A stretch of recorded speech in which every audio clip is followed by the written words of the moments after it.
I never drove in the Philippines, not once. We had motorcycle and tricycle and jeepneys, and I was always just a passenger. So when my stepdad told me he was going to teach me to drive in Missouri, in America, I thought, okay, how hard can it be? Today, I am going to tell you the 4 moments from learning to drive here that I was completely not ready for. Some of them are funny, one of them I almost cried, and one of them I actually hit something. Let's start from the very beginning.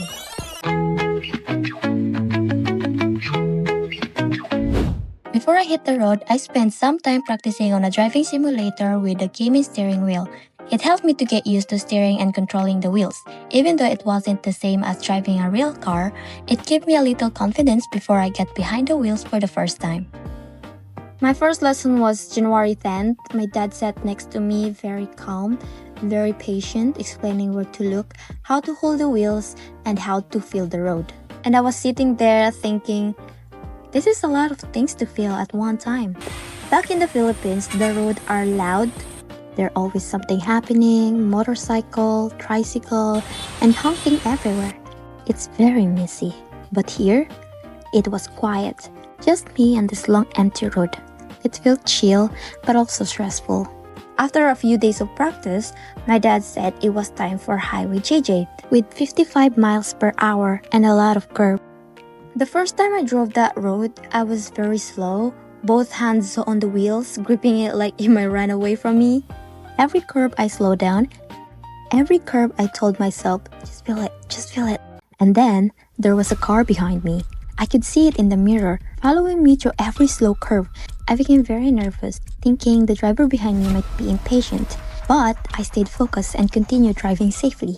The scariest part of learning to drive in America was not the road, it was worrying about the stranger behind me.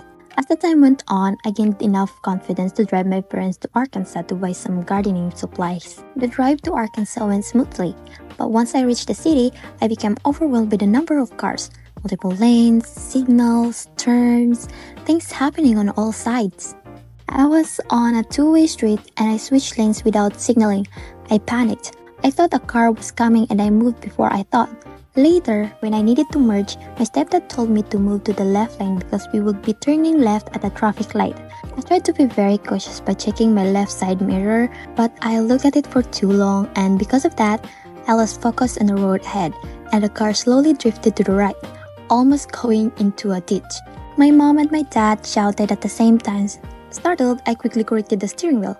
I keep on repeating saying sorry and safely completed the left turn. We arrived safely. When we finally arrived at our destination, I almost cried from stress, fear, and being overwhelmed. After our trip to the store, I asked my mom to drive home because I was too scared to continue driving. Okay, this is the one where I hit something. We had been practicing around Ava for days until I felt ready. The day of the test, I practiced one more time. Then we drove to the testing location. I parked near the building and I felt like I was maybe 18 inches too far from the curb, so I tried to adjust. As I attempted to adjust the car, I shifted between drive and reverse, but then I forgot to put the car back into reverse. And when I pressed the gas, expecting to go backward, the car went forward. I drove straight into a street post, and to make it even worse, it happened right in front of the driving test building. People waiting outside for their own driving test and others walking by turned and looked after hearing the crash. Before I had even started my driving exam, I had already hit the post in front of the testing center. I wanted to disappear from embarrassment. We got out. My dad tried to push the post back straight. It would not stand. The ground was soft, so there was no serious damage to the car or the post. I kept apologizing over and over while my dad reassured me with a smile that it was okay. Meanwhile, my mom started giving one of those calm, serious lectures about being more careful. And then they asked me, "Do you still want to take the test?" I said, "Yes." My dad said, "Let's practice one more time just to clear your head." So we did. I took a breath and then I went in and took the exam. I did not pass. I missed it by 1 point, only 1 point away from passing. So we went home and on the drive home, I drove just fine. I don't know why that feels important to say. Maybe because the whole day felt like a proof that I couldn't do it. The post, the test, the 1 point. But I drove home anyway, and it was okay. I don't have my license yet, but I'm also not the girl who gripped steering wheels through every curve on Highway JJ and thought the whole road was going to be like that forever. I'm getting there, one curve at a time. If you are new here, I am Mile. I moved from the Philippines to rural Missouri in February 2025 to join my mom and my stepdad. We are building a new life here together, and I am documenting everything I am learning along the way.